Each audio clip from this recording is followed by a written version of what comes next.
your work right now in one word, what would it be? Carrie? My work right now in one word, frustrating. Is that inspiring? Ryan? Constant. Sue? Exciting. Carlos? Challenging. Thanks, Carlos. Thank Very you. So, as we know, sometimes when we graduate, we don't end up where we think we're going to be, and sometimes the path to where we are can be a circuitous one at best. So, Carrie, we'll start again with you. If you can kind of just describe your trajectory, what happened to you after you graduated, undergraduate, in a minute or less, how did you get to where you are right now? That's practically impossible. Yeah. But so I was an English and theater double major.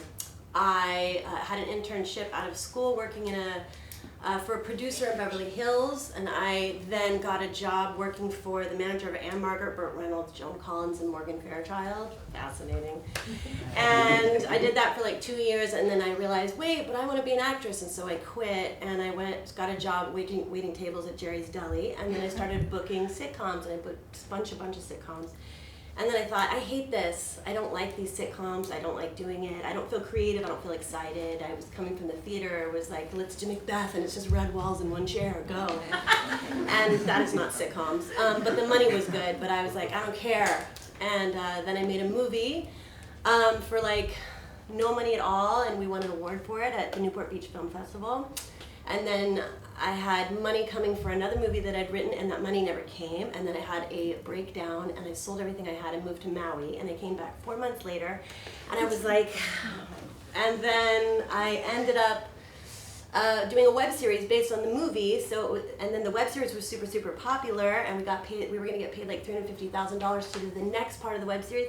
And then I got into fights with the people that were making the creative, and then I said no, and they said no, and then we didn't make it. And then I got back into music publishing because I had done that for 4 years, and now I'm doing music publishing, but I'm now doing music videos, and I still have scripts.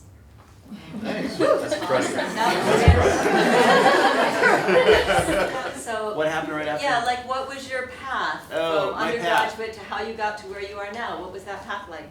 Okay, so I always wanted to be a movie producer since I was a little kid, and then being down here, tried everything to get on sets any which way. I started as the Green Power Ranger, body double, which funny enough, I was with those guys yesterday and set up a movie with them because they're now distributors. And I told that story and they're like, you did what? And it was kind of funny. And then when here, I interned at Mandalay Pictures with Peter Guber's company, who now owns the Dodgers, and I was there for 7 years and left as the head of creative there, and saw that the studio model there's not a future in it. From where it was going was not where I wanted to go, and so I went and I started a independent company. We did 18 movies in 3.5 years. Partner down, Wow. Rehab for 2 years. So I'm good. Kept going. That was very good. And then had to deal with another company, and I'm 40-something movies later, and then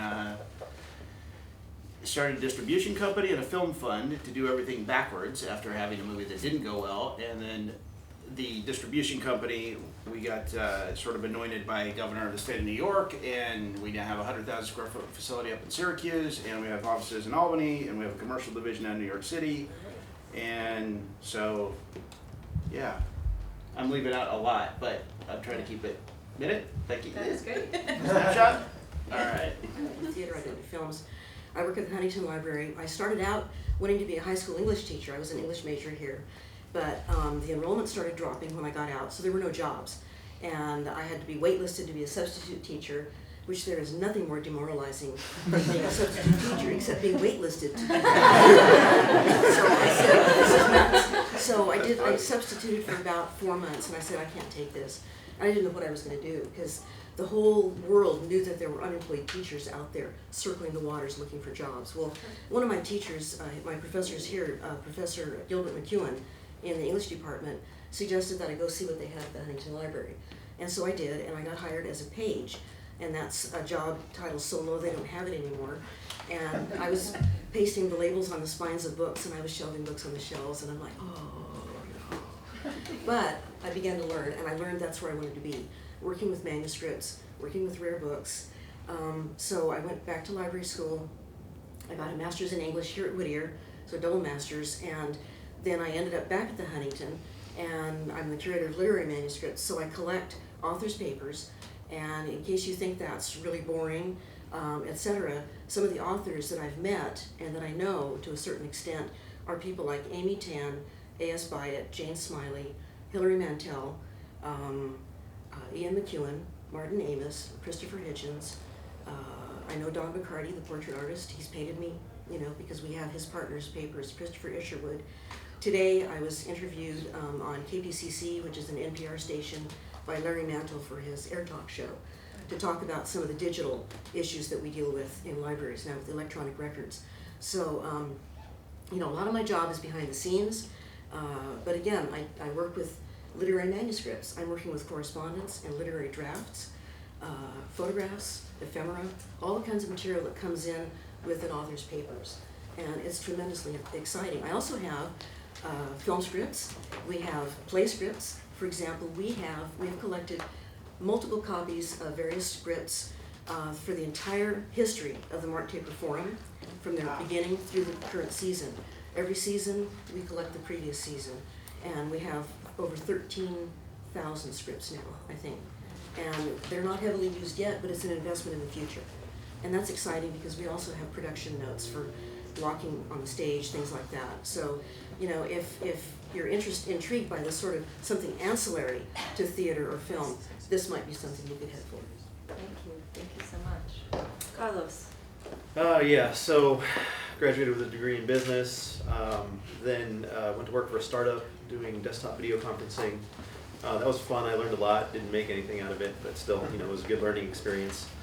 Then I went on my own and did a bunch of business consulting, but I started getting really bored with that, and I wanted something more. So I called up a friend of mine who just happened to, I've known him since preschool, and I said, "Hey, what are you up to?" He's like, "I just got a job at Blizzard Entertainment." I'm like, "Game company?" And I've always loved games, you know, since I was a kid, and that was the thing that even through college it was, you know, always playing games over roommates, you know, dorms and stuff like that. So. Then I applied, I got the job there, and I've been there now for the last 16 years, just working my way through from quality assurance all the way to development, game development. So I know that in all of these fields, there's not really a typical day, and you can go anywhere you want with this question if it seems too limiting. But Sue, why don't we start with you, since you kind of started to describe if there's not a typical day, perhaps just walk us through a day in terms of what your responsibilities entail and what you do Sure. in your work. A typical day is lots and lots of emailing from researchers, from donors, internally with various ongoing business and collaboration. I work with a lot of donors, and because I'm almost the only curator at the Huntington who collects modern materials, like right up to the present, I have a lot of living donors. We learned a long time ago that we had to get in on the ground floor. If we waited till an author died to collect the papers, they'd already be gone. So I get in on the ground floor, and we all do this, to try to collect living authors. And donors who are living, like either the author or a spouse or an offspring for the next generation, they usually want to develop a social relationship with the curator. And so I have a lot of social relationships that I didn't know I'd ever have, and they're wonderful and fantastic. I work on exhibits. I'm not working on a special exhibit right now. I've done about 10 exhibits in my career, and those are incredibly exciting. It's a little bit like writing a book. You choose your topic, and then you decide how you're going to tell the story. And part of that is dictated by, obviously, what you have in the collections, or also what you can borrow from another institution. But that tells you what you can deal with, and then you decide what story to tell and how to tell it through the display of items, books and manuscripts, photographs, artifacts, three-dimensional artifacts. I'm also heavily involved in changing out the material that we have on display in the main exhibition hall. It's the so-called permanent exhibition. So it has things like the Gutenberg Bible, the Elthner Chaucer. We have either the Constitution or the Declaration of Independence out right now. We have a lot of Jack London out, we have Mark Twain, we have Dickens, Charlotte Bronte, et cetera, maps, historic maps. And it's divided into 12 sections, and I oversee 4 sections plus an ante-room. And the conservators tell us how long material can be out on display without being damaged by the light and by just being open too long if it's a bound volume. And so we have a regular schedule, and periodically we have to go out and make change-outs. And that is a surprisingly intense business that just eats you alive, and it's on top of everything else. So we're working on that quite a bit, and that means I work with the other curators to choose what item is going to go out to replace something else that's out there. So we might be working with a book of hours, an illuminated manuscript on parchment, and we might take Middle English book of hours and replace it with a new one, something else from the vault that hasn't been shown lately, and then we choose the openings for it. And again, this may sound kind of dry, but it's incredible material to work with this stuff. Every now and again, I'll just kind of come up for air and realize what I have on my desk. And at one point I had Thoreau and Dickens and Twain, and I've forgotten who all, manuscripts on my desk all at once. And I was like, whoa, I just deal with these all the time. They never get like dealing with widgets that I don't care about, but it becomes routine. But then again, you pull back and you think, my God, I get to work with this stuff. It's fantastic to see and touch the original material. Thank you. Ryan, what's a day like for you? Oh God.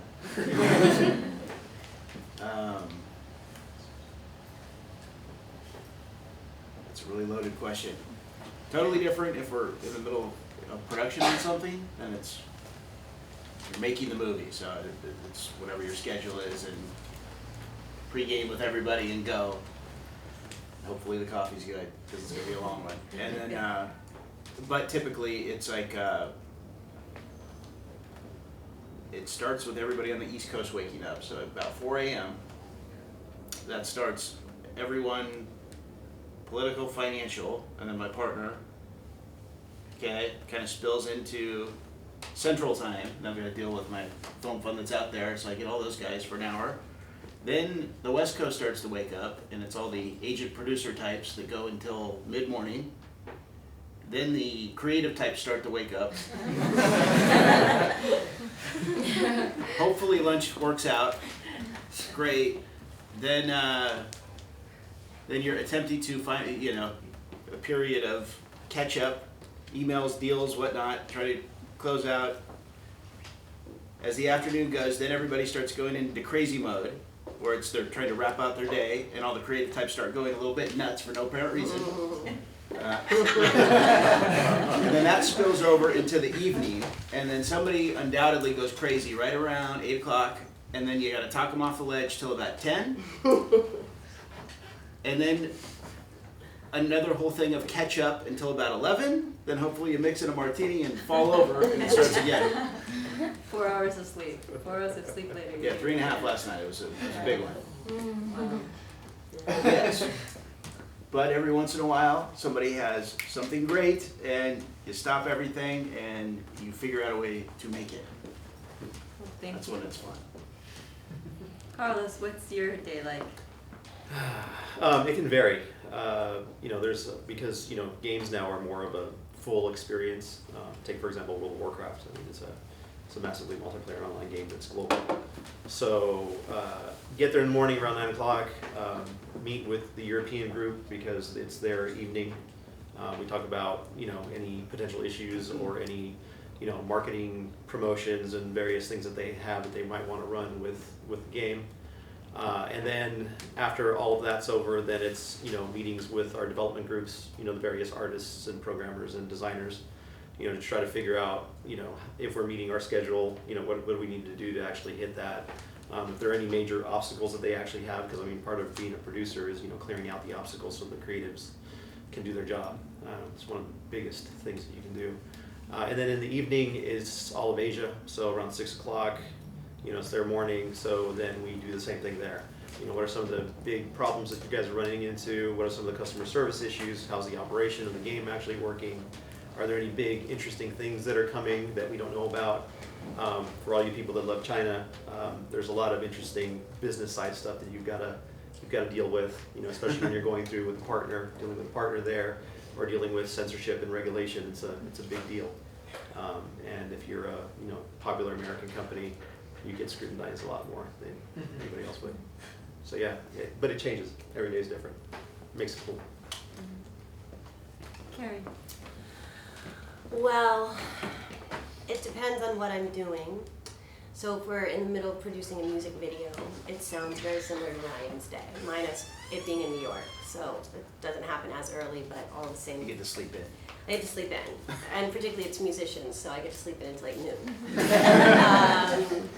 So that's good, but it's just chaos. It's just fun, but it's fun because it's what you want to do, so you don't care that it's chaos, and it's just constant. Emails are constant, phone calls are constant, problem solving.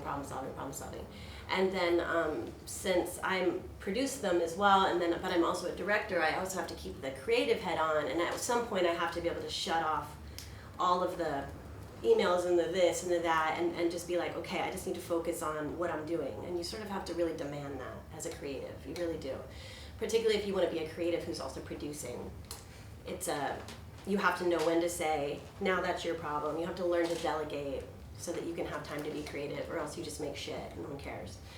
But, so then if I'm not, I'm just working at my Manimal Records, and I deal with a lot of like admin stuff, just tracking songs and making sure they're being monetized. And then I'm head of licensing because I used to work in licensing before.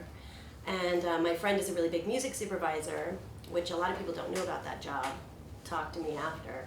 Music major business people. Very fun and cool. And I've known her like 15 years, and she just got one of our artists on Girls, and title credits on Girls. That was really exciting.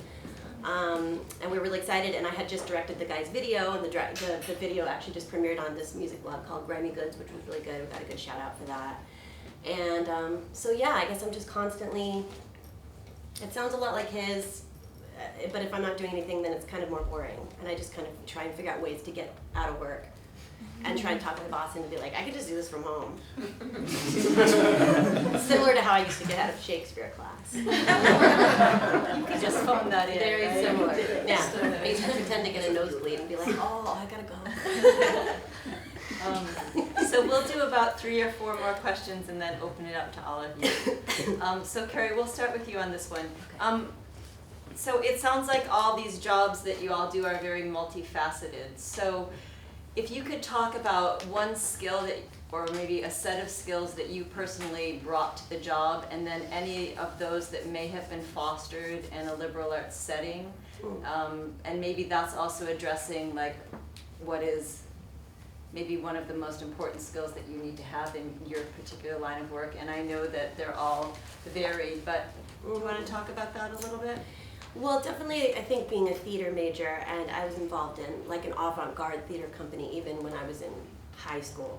And the theater is so broad. You really learn everything. You have to be costumes to set design to stage managing to lights to this to that. And it teaches you really to be a team player. And my friend is she just got head costume designer on a big Nickelodeon show. And she said, it's so funny because you always know the theater people because they always hang up their costumes. the jerk film people. That's somebody else's. Who walk off and leave with them. That's somebody else's job, or they walk off and leave with them, exactly. And it's like, so therefore it was just ingrained in me by being a theater person that I'm able to do so much. And then because I was an English major as well, I was already prone to writing and loving stories or whatever. I had never anticipated becoming a writer-director. When I was in college, I was going to be Amy Poehler and Tina Fey.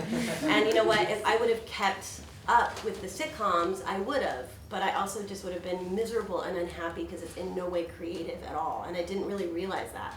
I thought that I loved acting, and so then that would be fun, but it really isn't. Like, it kind of sucks. And then other people got in plays, and then they tour the play, and I thought, I don't want to be in a play for like 9 months. Sucks, no. So I kind of ended up fostering all these other things I was good at, and then my life just was just this crazy roller coaster. Thank you. It's so interesting, right, to actually hear from the backstage what experiences are, Yeah. because we do fantasize about what those jobs are, what Yeah. those lives are. So to hear that is really interesting. It's really boring. Film sets are boring. Yeah, it's Sitcom sets are boring. Right, you have to wait. Boring, Yeah. boring, boring, boring. I hated it. It just wasn't worth it, and I quit. But I like that money. That money was good. Yes. So Ryan, what is the most useful skill that you bring to your work, and then was that in any way fostered at Whittier College?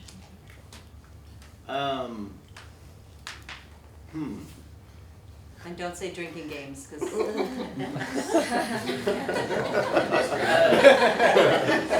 What was definitely fostered at Whittier was like the Model UN stuff and core and orthogonians and all the stuff that was interacting with a lot going on and having to have the train on the track of whatever it is you were doing.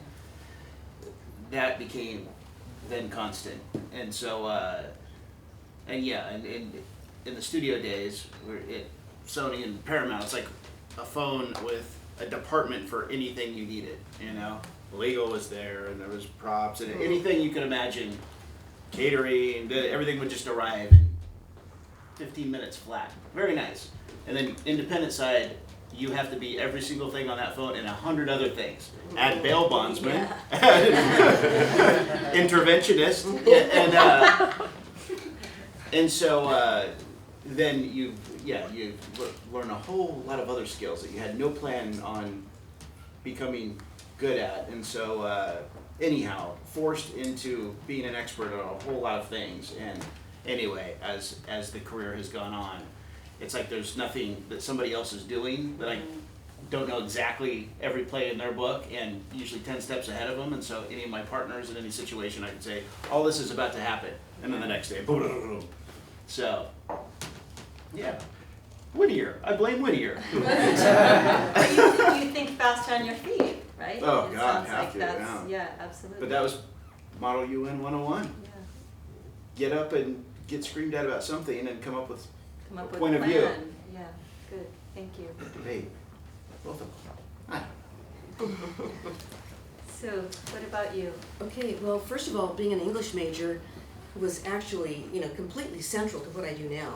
Studying authors, studying literature, and I call back on what I learned here literally every day when I know about literature and authors. So I could talk about the Shakespeare First Folio, and 10 minutes later talk about Charles Bukowski, the modern street poet, and everything in between. And I never know. I could write exhibition labels for those two things and everything in between, all in the same day. And it's either up here or I know where to find it. And so writing exhibition labels, we're all good at plagiarizing, okay? So, not really, but anyway, you find it where you can. And we have to know this much about a whole lot of things, and then a few things rather more deeply. So just the background of literature has been incredibly important. Without that, I couldn't do what I do. The second thing is writing, and that's already been mentioned. I write constantly. I've published a lot of books and articles about archival things like privacy, about literary things. I've written tons of exhibition labels. I wish I had $1 for every one. I could have retired 10 years ago.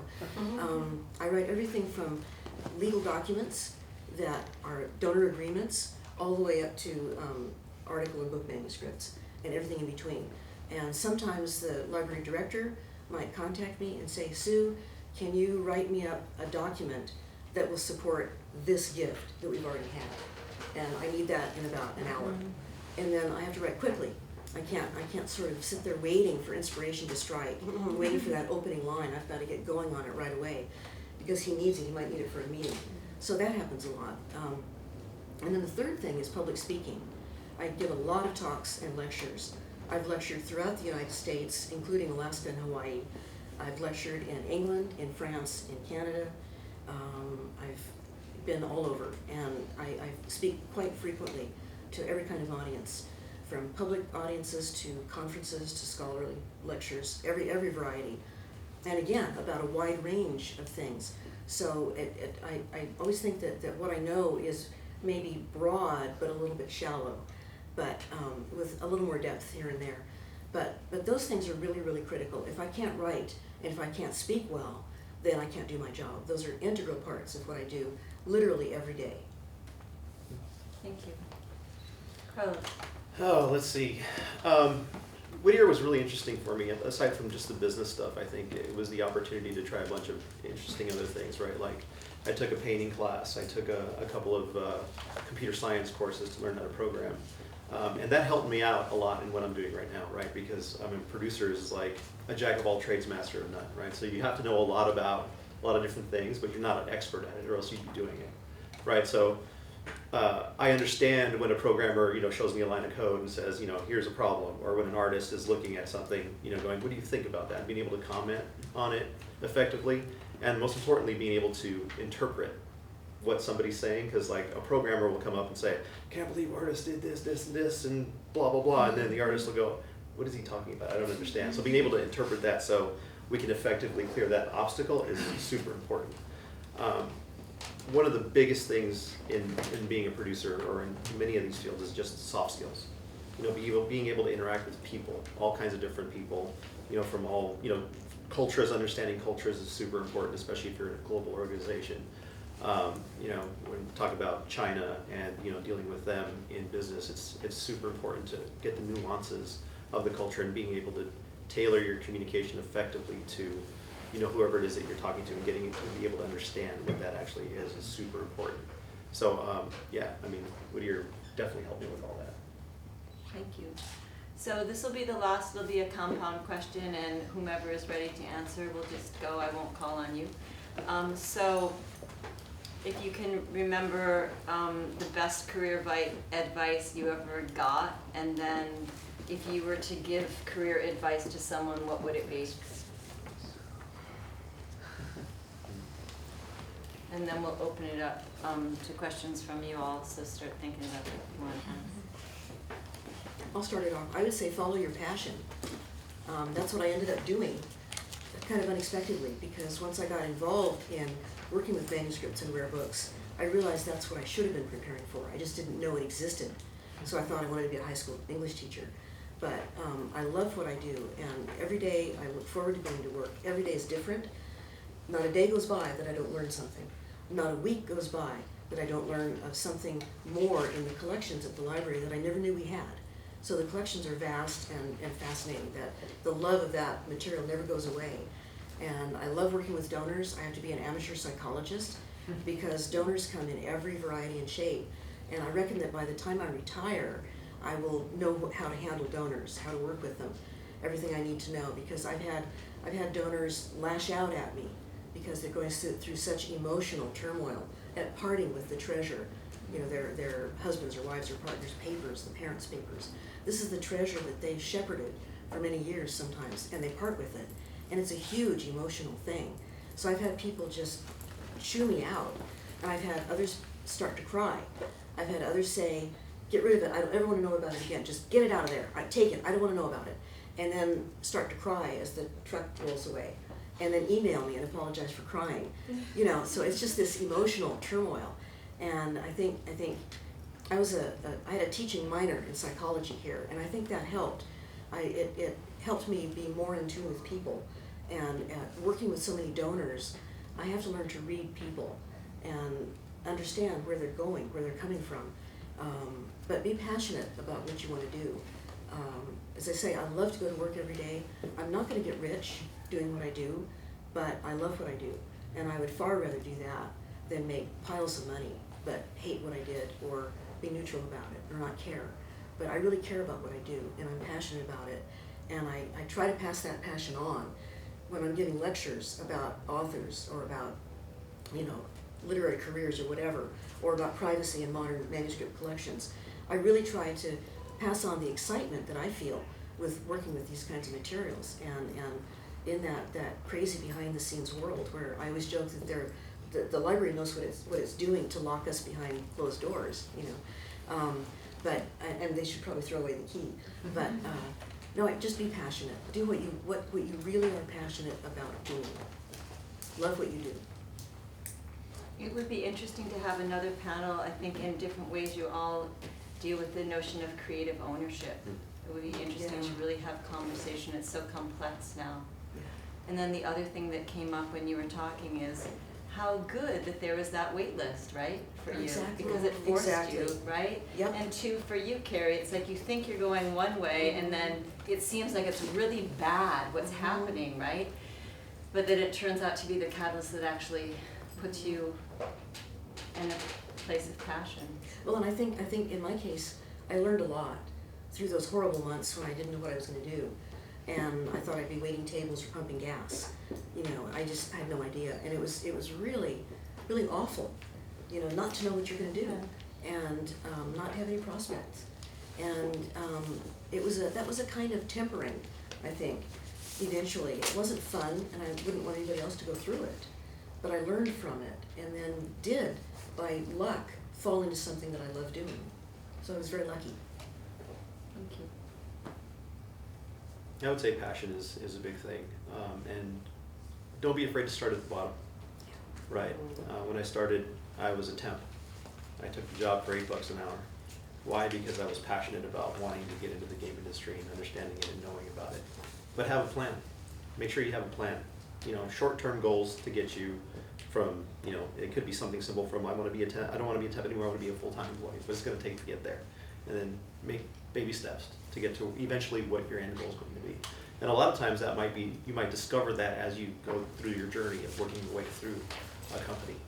It might not be what you started off wanting to do. It could be something completely different, but it's super important. And the passion is going to keep you there.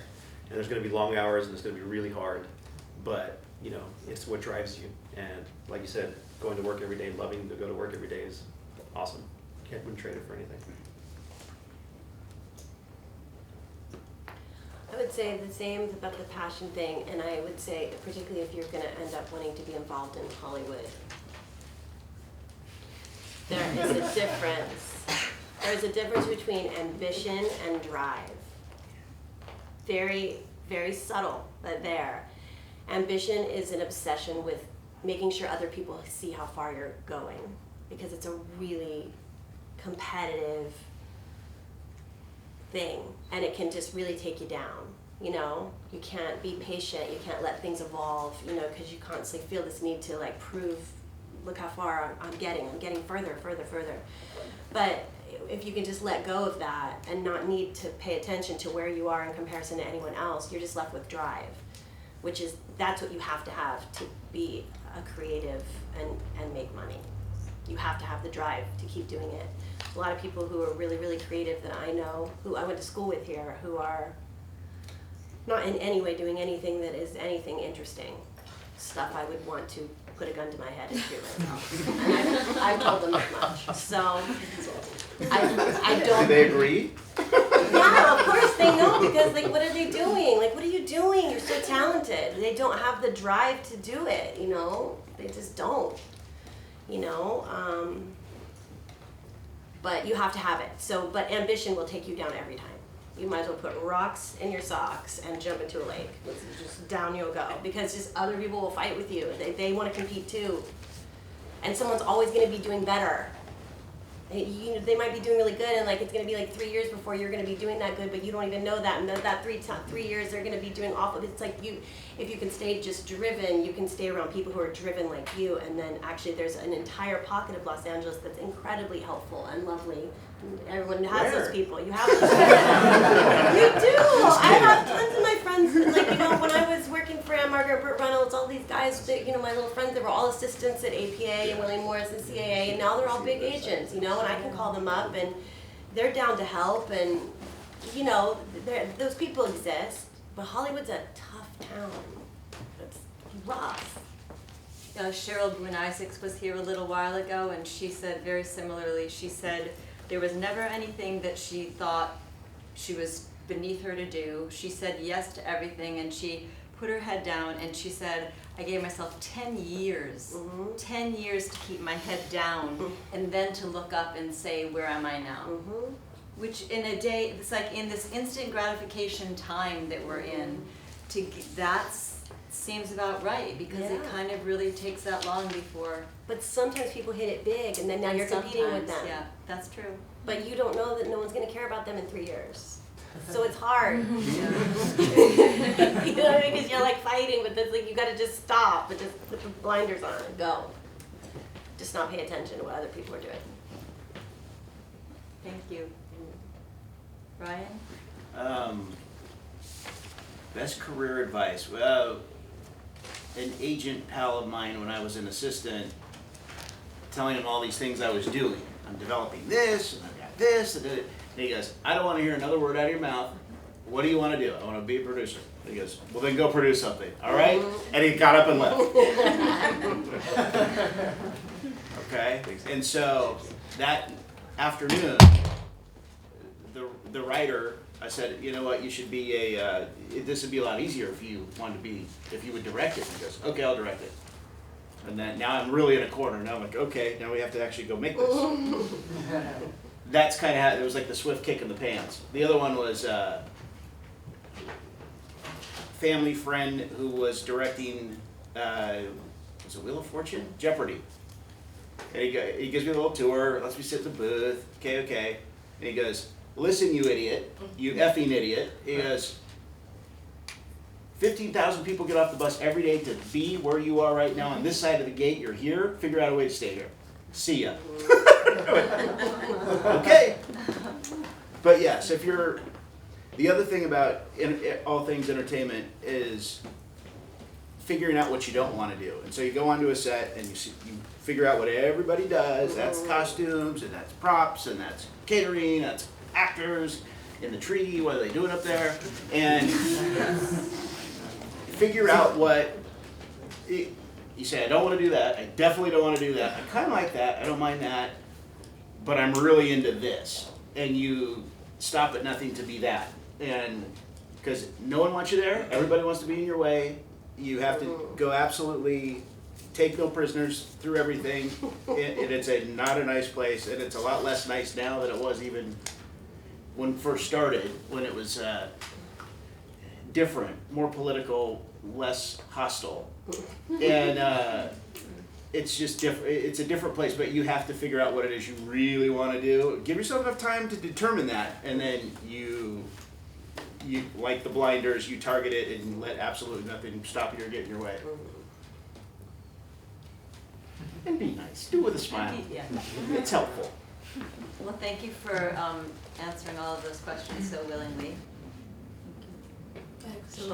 So going off of what you said about networking, I think for me, coming out of college, networking is very awkward because I'm used to just making friends with people and using those connections to advance myself. And so going to an event per se and just starting a conversation with someone in the hopes of networking with them is very awkward. So what would some tools be, I guess, for... Put your phone away. Put your phone Number away. one. Yeah. It's the biggest thing with guys your age. It's like you have to put the phone away and get in people's faces. Or if you're playing with the phone, call them. They may not call you back. Keep calling. Put a human to it. I'm the most guilty one ever of being lazy enough to text everyone so I don't have to deal with them. Don't do that. Get in the habit of doing the absolute opposite. Because you'll be a huge leg up versus your competition of your age group. Drives me crazy. And also networking is easy too because you're gonna get a job. You're gonna have to get a job. And if you're smart, you'll get a job in some version of what you kind of want to do, you know? So go get that job. It's gonna, you know, you're probably gonna get some peon job, and then you're gonna be friends with the other peons, and then that's how you're networking, because they're your coworkers. You're at work. If you're good. Yeah. It's easy. And you never want to have to reinvent the wheel on each show. For example, you want to go through your phone and say, oh yeah, that guy did it. Yeah. I go through casting and I don't want to do it. It's just like, who do you know? And we talk about it, boom, and we have a movie cast in an hour. And crew And too. Crew just goes totally along for with the crew. producer. It's like whatever you think. Once you're in. Just be done with it already. So it's like you want to build with those teams and see where it takes you. I know I'm not of the panel, but I think too, it's like if you're in the realm of where you want to be, work really, really hard. sit back and be like, this isn't really what I want to be doing. I'm just bidding time, because you never know who's watching you. You never know, and you assume that everyone's watching. Yeah, you. and within the network, they will go, it's always, I'm going to give the next opportunity to the hardest worker, always. Because everyone is spread so thin, and like the hardest worker and the person who's in your face. Yeah, I had a kid walk in my office, and he goes, "Hello, I'm so-and-so from Idaho." And I go, "I'm from Idaho, why are you here?" He goes, "I know your aunt." I go, "What do you do?" "I don't know." I go, "Okay, go do such and such." And next thing, and he's, I don't even know what he's doing. He's like in the art department all of a sudden. And we're shooting the next day, and he's like doing everything. He's handling everything. And I'm like, "This is great. You're getting on a bus tomorrow." He goes, "Going where?" I go, "We're going to Arizona. We're filming a movie." He gets a production designer credit. He's like, oh my God. I don't even know the kid's name, you know? And on the next movie, I'm like, there he is again, standing right there. I'm like, okay, I need you to be production manager of this. He goes, "What does that mean?" I go, "Okay, organize this, and every time I call, take it and do everything I say." "Okay, great." And that was a wide range of things, including an arrest and a RV seizure and whatnot. However, flying colors, and now he's a showrunner on like season 8 of a reality show. Like, he's had an amazing career just because he was there in his face and doing everything that he was told to do. Yeah, It happens that way. Yeah, we have a thing at work, cream rises to the top, right? So, if you're in a, not in game development, but you're in QA or you're in one of the support groups, we're pretty open. So I take a lot of, I look at somebody who sends me an email and says, "Hey, can we do lunch? Because I want to talk about what it's going to take to get into game development." That person took some initiative, right, and was willing to take a risk to email me and say, "Hey, can we schedule something?" Yes. Yes. Let's talk. Yes, Right. Because, he's in there with, thousands of other people who probably thought about doing that, but just didn't, right? And the FaceTime's important. Super important. And Well, persistence. And persistence. And what you said about taking initiative, just be a little bit assertive, but never so much that you kind of put people off. So like if you watched an actor in a play and you were blown away by that performance, try to contact them the next day and say, "I really loved your performance, blah, blah, blah," and just maybe ask a question. Just, people like to be complimented. And so if you compliment them and it's genuine, then they might respond to that. So, network, get in touch with people, but don't be so much in their face that they don't want to ever know you again. No restraining orders. Yeah, and just be open. If you join a professional association of actors or production people or whatever, then you can network within that. If you go to the first conference and you don't know a soul in the room, this is the great problem I've always had. I'm like you, I can't walk up to people in a cocktail party. If there's a group, and I'm like, oh my God, I can't do that. But I've just tried to make myself do it and keep practicing until I get better at it. I'm not good at all the small talk. I walk up and go, "Hi, how are you?" So, but I just keep trying, and it gets better. But just take every opportunity you can. And what you said about working hard at whatever you do, whatever peon job you might have, that's really important. But don't push so hard that your fellow peons are like, "Well, look at her. She's stepping on us because she thinks she's really something." You're starting out to make enemies if you do that. Be collegial with people and be generous. Really show your talents. Don't ever give up on that. Don't ever back off. But don't do it on the shoulders of other people. And another note to that, and keep your nose clean. That was also another good piece of advice. Keep your nose clean, kid, because there's all kinds of trouble after trouble to be had, because there's nonstop drama going on in every direction. Try your best. Don't date I your should say. coworkers. Don't date your coworkers. Don't do Huge that. issue. That's a very bad idea. I've done that. It's not smart. Disaster. It wasn't the first time and it wasn't the second time. Not smart to do. Any other questions? My question is actually for you, Karen. So you stress the importance of being driven in this industry, and obviously this industry is very competitive. It's filled with rejection.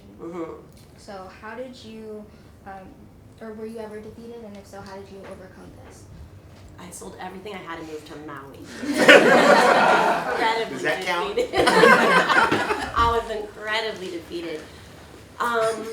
Literally, I mean, you just have to, I wanted it more in my heart.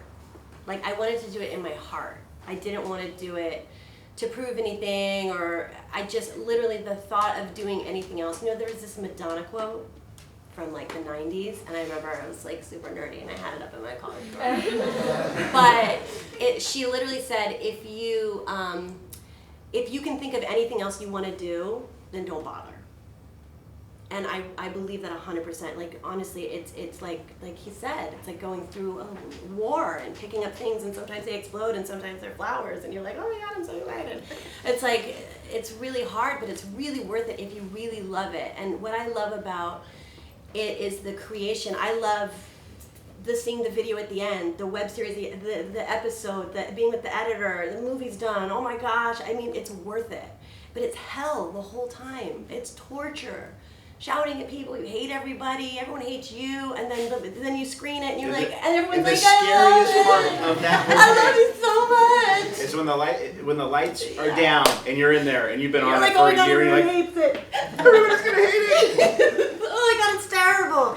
It's And sometimes they protection clap, everywhere. sometimes I they know. boo, sometimes you take a bow, sometimes you sneak out the back. It's really Grab the next flight back to true. America. You have to want to do it. You have to really want to do it. If you don't really want to do it, then don't. It will kill you. It will kill you. But if you want to do it, it's worth it. It's a very exciting, intense life. It's rad. I wouldn't do anything less. There's no one that will have better stories than you. Yeah. I can promise you that.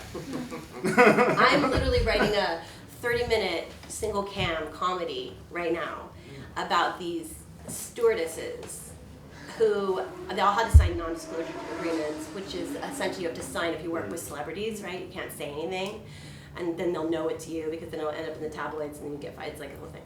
But they have been for like 8 years these private air stewardesses on Boeing flights with like J-Lo, I mean Ben Affleck, Jennifer Garner, all of these stories, and they're the most hysterically awful, terrible, like, no, how Hold on, what format? Huh? Single cam. Single Like cam, a web not series, or are you thinking like a, that. No, she this knows. is genius. I know. You don't steal that, that's mine. I'm sure right I'm now. just confirming that I'm not in any of these actual, If you Okay. were a jerk, then you're in it. Because I'm writing it right now. You weren't a Yeah. jerk. You wouldn't have been a jerk. But these people are terrible. These people are terrible. it's crazy. It's Yes. awful, and they are these private airline stewardesses. I actually have it starting out like Law and Order, where it's like, and then Reenactments that you kind of hint. there's like and heinous stories, and they've signed non-disclosure agreements, and it's pretty awesome. That's good. That's good. So anyway, what was I telling you that? Oh, about how people are terrible. Like these celebrities are terrible. They're awful people when they get on camera and they say things like, "I know, I'm just Jenny from the block." No, you're not. You're awful. You're like a terrible person. Like you're awful. You're not Jenny from the block. Lie. He knows. He's I works know. with these people. Oh It's my a God. lie. It's like not true. It's all PR. But so I guess point being is, I guess going back to the rejection, you just have to kind of really like love it. Like I just really love the stories. And I waited tables for a long time at the 101 coffee shop, which I'm sure you've been at. I have been. Right. All the little schmoozing goes on there. Literally, people would say, "Do you hate your job?" And I'd be like, "Yes. Do you want something else, or what do you care?" You know. So yeah, there's a lot of rejection. You played one on TV too. But it's worth it, yes, and I played it on television as well. But anyway, yeah, I don't know if that answers your question. You kind of have to really want to do it. That would be the answer. How do you deal with rejection? You have to really want to do it. How do you deal with it? You have absolute leather skin, Teflon, everything rolls off. It doesn't matter Hard. what. The worst thing you could ever imagine somebody saying to you shouldn't affect you at all. Yes. That's the best you got? Whoosh, samurai swords. Right back out. Power Ranger. Every day. So true. I guess more of my question is like, how do you manage like the stress of it, and how do you and it's also like you were talking about the chaos in this industry. Like, how do you? That's why everyone drinks. That's why all of the dinner meetings are drinks meetings. I mean, you're just like, oh my God, hold on. We get a couple of those, let's go. Okay, now what's up? What's going on? Tell me again. And I'm not kidding. Am I kidding? No. I'm not kidding. I'm not kidding. I mean, you know, one doesn't need to tipple over into alcoholism, you know, but you gotta you gotta, I don't know, have fun, find friends you like, hike. Go to the movies. Yoga's popular. Yoga. Try and not drink too much coffee. Don't smoke too many cigarettes. Frank, you know. Find an outlet. Try and You have to keep find an outlet. straight and narrow. Work is going to be stressful. Yeah. Very stressful. You have to love the people that you work with, Hopefully. hopefully. Just figure out a way to tolerate them one way or Yeah. another. Right. Find your happy place. Yeah. Yeah. Seriously. Yeah, because you're on a set, you're on a show, you're stuck with those people, and usually the way it came together was by force, and it was a lot of miracles that came together. It doesn't mean you're all kumbaya, hanging out and enjoying. You're on with the biggest nightmares on the planet, the most difficult personalities. I'm not even talking about the actors, that's a whole other thing. But you have to figure out a way to manage. My job is to manage this, is to keep the train on the track without derailing, and it is threatening to derail constantly, the whole time. And that's through development, through distribution, you know? So, anyway, that's why you want to like it, you want to like what you're doing, you want to hopefully like the movie. Yeah. It's not always easy. It evolves from something great. What have you done? But, yeah. So I'm going to ask you all to join me in thanking our guests, and then you can have time to ask them questions on your own. And we didn't talk about internships, but I know that Anna wanted me to ask that question. So if you're thinking about it, you can talk with them, you can send an email to me, and you gotta make it happen for yourself. No one's gonna knock on your door. So, you know, let's say thank you to our guests. And Hello, my name is Sebastian Lading. I'm a Chinese major, I'm a senior, and I thought this Backpack-to-Briefcase was really informational in regards to the entertainment industry. Hi, my name is Leah. I'm a senior and a business major. A big thing that they reiterated was not to do a job or not to get into an industry that you are not passionate about. But if you're passionate about it, just do that and go for whatever you're passionate about. And I think I'm gonna take those tips and try to find a job.